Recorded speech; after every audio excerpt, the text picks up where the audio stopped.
Bismillahirrahmanirrahim.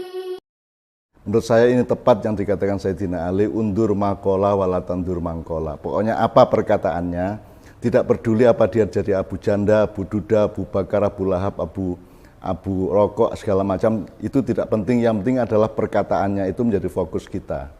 Islam itu arogan, agama yang arogan gitu ya. Jadi kalau gitu kita mundur aja beberapa langkah. Yang dimaksud agama itu apa, yang dimaksud Islam itu apa, dan seterusnya itu.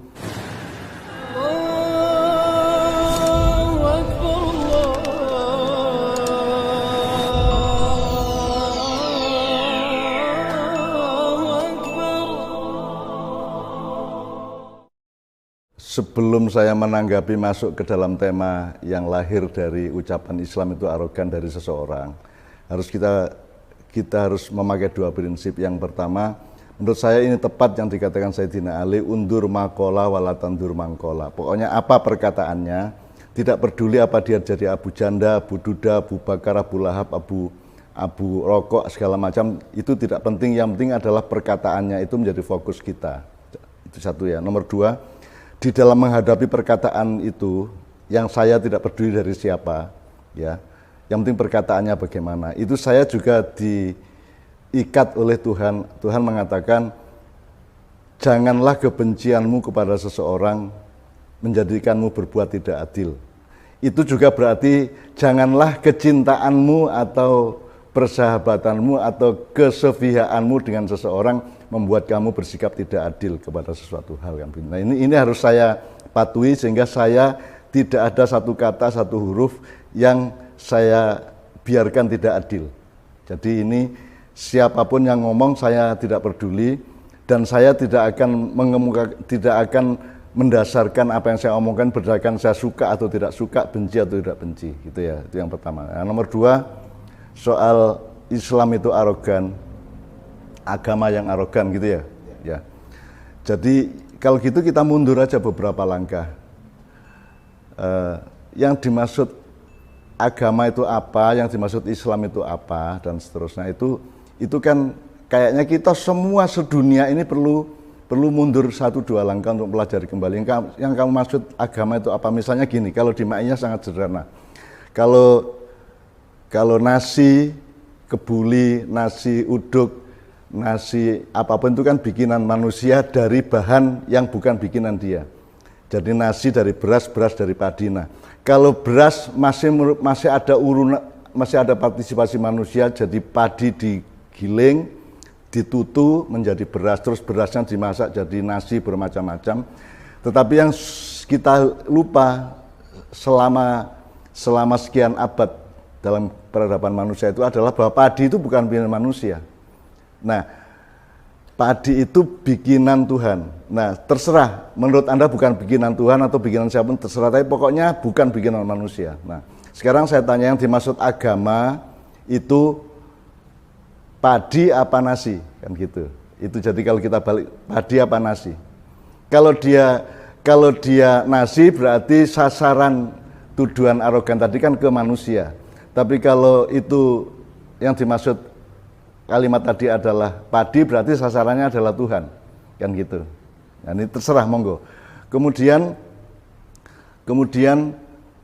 arogan itu bisa muncul atau bisa teraplikasi oleh apa? Apakah nilai bisa arogan? Ataukah arogan itu harus sebuah makhluk, harus sebuah subjek? Misalnya manusia arogan.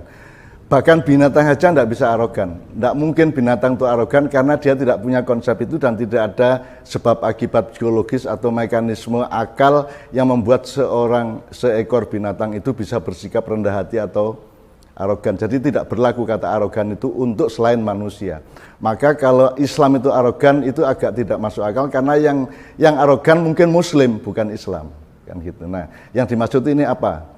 Muslimnya apa? Kalau Islamnya ya Islam bikinan Tuhan sama dengan padi tadi ya berarti Tuhan yang arogan, kan gitu. Sekarang kalau misalnya Tuhan memang arogan, saya tanya sama Anda, kenapa Tuhan tidak boleh arogan? Kenapa Tuhan tidak boleh sombong? Apa alasannya? Apakah Tuhan terikat sama Anda sama saya? Apakah Tuhan terikat sama makhluknya? Apakah Tuhan harus adil, harus baik, harus sayang, harus cinta dan seterusnya. Tuhan tidak punya ikatan apa-apa karena Dia yang bikin. Anda sekarang bikin lukisan, Anda hapus lagi, tidak ada masalah, itu tidak berarti Anda sombong. Kan begitu. Jadi Tuhan bikin makhluknya itu tidak terikat oleh kata adil, tidak terikat oleh kata cinta, tidak terikat oleh kata sombong, tidak terikat oleh apa-apa, karena Tuhan tidak mungkin sombong. Semau-mau Dia karena Dia yang menciptakan, Dia yang merubah dari tidak ada menjadi ada. Jadi andaikan Tuhan arogan, namanya Al-Mutakabbir kalau dalam Asmaul Husna, ya tidak apa-apa. Memang posisi Tuhan itu boleh arogan kalau yang dimaksud itu. Tapi kalau dimaksud itu Islam, ya Islam tidak bisa arogan. Islam itu nilai, Islam itu sistem berpikir dan seterusnya, sistem sosial dan seterusnya. Jadi dia bukan subjek. Dia adalah alat untuk dipakai atau tidak oleh manusia. Jadi yang bisa arogan manusianya. Nah, yang dimaksud arogan ini siapa? Habib, kiai, ustadz atau siapa? Itu harus diperjelas. Kalau Islamnya arogan ya lucu. Itu. Misalnya contoh arogannya tadi apa? Meremehkan kearifan lokal. Kita itu mudah banget ngomong ya, mengharamkan, jadi ada kata kunci haram, terus kearifan lokal, ada kata kunci arif. Satu yang Anda maksud kearifan lokal itu apa?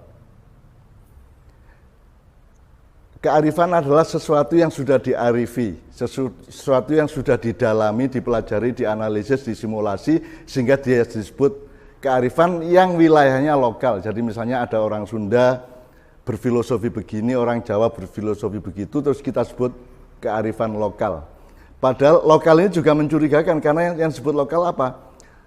Lokal itu kan seolah-olah apa yang dilakukan orang Sunda tidak bisa dilakukan oleh orang Irlandia, padahal itu sebenarnya universal.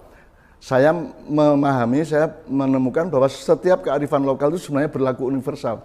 Karena sebenarnya itu lahirnya dari manusianya, dari otentitas dia sebagai manusia, tidak dari budayanya. Gitu ya. Jadi kearifan lokal itu juga tolong dipelajari kembali lah. Kita jangan mudah ngomong, menyebut kata-kata yang kuncinya kita tidak tahu. Jadi kita itu ngomong buah tanpa memahami daunnya, kembangnya, bunganya, rantingnya, dahannya, batangnya, apalagi akarnya, apalagi tanahnya. Kita ngomong tanah aja dan ngomong bumi kok. Kalau Anda ngomong tanah kan mesti ngomong bumi. Nah kalau ngomong bumi Anda harus ngomong tata surya yang berdialektika secara energi dan seterusnya, ada daya tarik di antara mereka. Anda harus ngomong, kalau Anda ngomong tata surya, Anda harus ngomong galaksi. Kalau Anda ngomong galaksi berarti Anda harus menemukan 37 galaksi di alam semesta. Dan kalau ngomong alam, mungkin masih ada yang lebih besar lagi yang kita tidak tahu. Jadi sekarang ngomong kearifan lokal itu maksudmu bagaimana? Itu loh. Terus kearifan itu maksudnya apa? Arif itu dari kata irfan, arofa ya'rifu. Jadi sesuatu yang diketahui secara mendalam, kemudian dianalisis, disimulasi, ditajribah atau dilibatkan dalam eksperimentasi atau percobaan-percobaan dialektis antar manusia sehingga dia disebut kearifan, kan gitu. Bukan disebut kealiman. Padahal kata alim sama kata arif itu sebenarnya sama, cuman penggunaannya berbeda gitu ya. Jadi ta'aruf itu kan mengenali seseorang secara lebih mendalam. Kalau ta'alum itu sekedar tahu. Ilmu itu sekedar tahu, tapi kalau ta'rif, irfan, ta'aruf, kemudian arif itu subjeknya, itu berarti Anda mengetahui secara mendalam. Jadi Anda kalau merasa belum mempelajari, menyelami secara mendalam dan luas, tolong jangan pakai kata itu. Karena kata kearifan lokal ini juga hasil dari ngawurnya manusia modern ya, untuk menyebut kata berdasarkan pengenalan dia yang sekilas-sekilas terhadap Al-Quran, terhadap nilai-nilai yang dia dengarkan begitu. Nah, kearifan itu kan dari Quran, sama dengan Pancasila itu kan meminjam kata dari Al-Quran, ada 6 lah kira-kira gitu ya. Tapi kan tidak pernah dipelajari benar, tidak pernah dielaborasi benar kan itu. Jadi sekarang saya tidak mempersoalkan ini melanggar hukum apa tidak, sebab itu nanti ada ranahnya sendiri. Saya tidak mempersoalkan ini menghina apa tidak, monggo, tapi pokoknya saya mengurusi apa yang kamu maksud kearifan lokal itu. Itu kok kearifan lokal, misalnya bahwa orang tua menyayangi anaknya terus digendong, dibedong waktu bayi, itu kan kearifan lokal. Dibedong, atau seorang anak mencium tangan ibunya, telapak tangan ibunya, itu kan juga kearifan lokal, padahal itu kan universal. kan gitu. Jadi apa yang disebut kearifan lokal? Nah, makanya saya kira kalimat itu sebenarnya salah aransemen gitu ya. Mungkin yang dimaksud itu sesuatu yang spesifik, tetapi dia gebiah-uyah sehingga akhirnya menyakiti sangat banyak orang. Dan kalau kita sudah urusannya menyakiti banyak orang, kita harus menanggung akibatnya. Apakah akibat itu sekedar resiko sosial ataukah hukum negara? Monggo, saya persilakan Anda semua. Jadi kira-kira kita harus kembali mempelajari apa yang disebut agama, apalagi Islam. Jadi sekarang ini sedunia ini kan tidak jelas, yang disebut agama itu kan disamakan dengan penemuan sosial. Jadi misalnya ada agama Jawa, agama Sunda, Wiwitan, ada agama macam-macam. Itu kan bukan bikinan Tuhan, tapi bikinan manusia. Tidak berarti jelek. Baik, tapi makomnya atau kepastian hakikinya dia bukan bikinan Tuhan. Nah, yang bikinan Tuhan harus ada metodologi untuk memverifikasi ini ayat Tuhan atau bukan, ini firman Tuhan atau bukan, kan harus ada metodologi untuk di luar soal dia percaya atau tidak percaya gitu ya. Jadi sekali lagi saya kira kita secara nasional harus mulai berpikir untuk berhati-hati ngomong, karena kita seringkali mengucapkan 10 kata yang mungkin 9 dari 10 kata itu tidak bisa kita pertanggungjawabkan secara epistemologis, secara harfiah, secara maknawiyah, bahkan secara historis gitu loh. Jadi ini saya tidak mengecam siapa-siapa, tapi sekarang kita lebih hati-hati ngomong, lebih waspada, karena Anda ini sudah dikepung COVID. Itu saya kira pelajaran nomor 1 adalah kewaspadaan. Kewaspadaan itu dalam bahasa Arab namanya takwa, waspada. Takwa itu hanya bisa dilakukan kalau Anda zikir. Jadi kalau orang Jawa mengatakan eling lan waspodo, itu bahasa Islamnya adzikru wat taqwa. Jadi Anda itu ingat supaya waspada, dan untuk supaya waspada Anda harus ingat. Jadi ingat dan waspada itu adalah seperti bola yang bergulir, bukan sesuatu yang linear lurus ke depan, tapi itu selalu dinamis, berputar. Anda tidak bisa waspada kalau tidak ingat, Anda tidak bisa ingat kalau tidak waspada. Sedemikian rupalah. Mudah-mudahan semua yang terlibat dalam kasus atau dalam urusan miskomunikasi mengenai Islam agama arogan itu, mudah-mudahan bareng-bareng untuk dari dirinya masing-masing menjalankan secara dinamis sikap adzikru wat taqwa, eling lan waspada. Selalu ingatlah segala sesuatu supaya Anda waspada terhadap hal-hal di antara yang segala sesuatu itu. Dan kalau Anda juga tidak akan waspada kalau Anda tidak mengingatnya. Anda juga tidak bisa mengingat itu kalau Anda tidak punya kewaspadaan. Kan kewaspadaan bisa, apa yang harus diingat dan apa yang tidak perlu diingat kan juga kewaspadaan. Jadi kewaspadaan itu begitu rupa dinamisnya dan detailnya di dalam kehidupan manusia.